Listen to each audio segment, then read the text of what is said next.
અને ઉપસ્થિત સર્વને ખ્યાતિ દેસાઈના ગુડ મોર્નિંગ. પ્રદીપભાઈએ મારી ઓળખાણ આપી દીધી છે, છતાં બી આજે એનર્જી સાહિત્યના એક સભ્ય તરીકે હું મારી એક આગવી ઓળખ આ પ્લેટફોર્મ પરથી ઊભી કરી શકું છું એનો મને બહુ જ આનંદ છે. લેખન ક્ષેત્રે બાલ્યકાળથી હું કાર્યરત હતી, પણ લોકો સુધી મૂકવાની એ વખતે હિંમત નહોતી. ધીમે ધીમે પોસ્ટ લાગતા છે અને આજે જણાવતા બહુ આનંદની અનુભૂતિ છે કે મારા લેખનના અને આ ક્ષેત્રે આગળ વધવામાં મારું પહેલું પગથિયું જેને ગણું એવા શ્રી રજનીભાઈ પટેલ ઉપસ્થિત છે.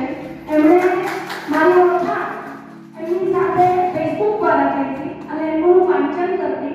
એક વખત એમણે મને વોટ્સએપ પર એમની લખેલા નાની વાર્તાઓ, ફિક્શન વાર્તાઓનો ઓડિયો દર્શનાબેનના અવાજમાં મોકલ્યો અને મને એમણે એવું સૂચન કર્યું કે ખ્યાતિબેન, તમને એન્કરિંગનો શોખ છે, કારણ કે હું સ્કૂલમાં ટીચર તરીકે 31 વર્ષ કાર્યરત રહ્યા બાદ સ્વેચ્છાએ નિવૃત્ત થઈ છું આ લેખન ક્ષેત્રે આગળ વધવા માટે.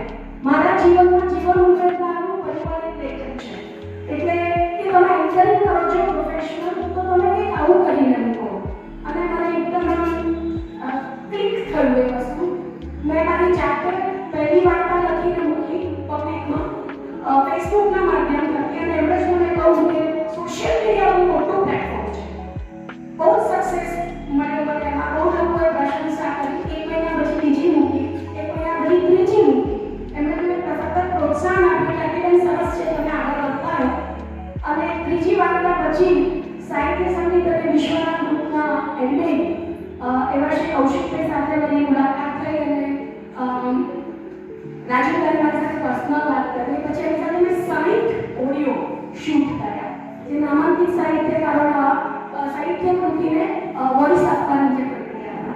અને ધીમે ધીમે એમ કરતાં મારી ઓળખાણ એનર્જી સાહિત્યના એડમિન શ્રી પ્રદીપભાઈ સાથે થઈ અને એમના ગ્રુપ સાથે હું સંલગ્ન બની.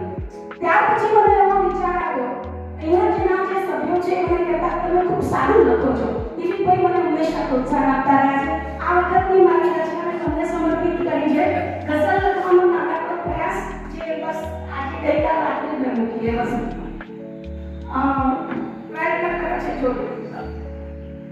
એ સમયગાળામાં મારા 2 પુસ્તકો પ્રકાશિત થયા.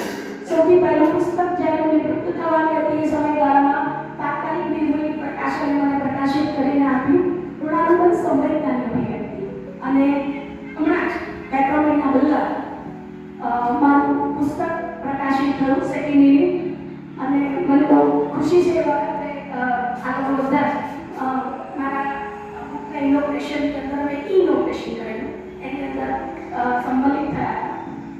સહલેખિકા તરીકે મારા 11 પુસ્તકો પ્રકાશિત થયા છે. અને બસ અહીંયા બેઠેલા મંચસ્થના અનુભવોના આશીર્વાદ રહ્યા તો હું આ ક્ષેત્રે આગળ વધવાનો સતત પ્રયત્ન કરતી રહીશ. લેખન સાથે ડ્રોઈંગ મારી બાલ્યકાળની પ્રવૃત્તિ રહી છે અને આ 5 ડ્રોઈંગ એક્ઝિબિશન થયા છે. એન્કરિંગ પ્રોફેશનલ તો કરું છું અને શાળાની અંદરની વિવિધ પ્રવૃત્તિઓની અંદર સંચાલન પ્રક્રિયા સાથે સંકળાયેલી છું.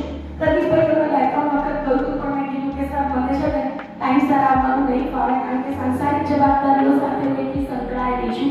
મૂંગા પશુ પક્ષીની વાત કરી તો હું પણ એ કાર્ય સાથે સંકળાયેલી છું હર્ષભાઈ.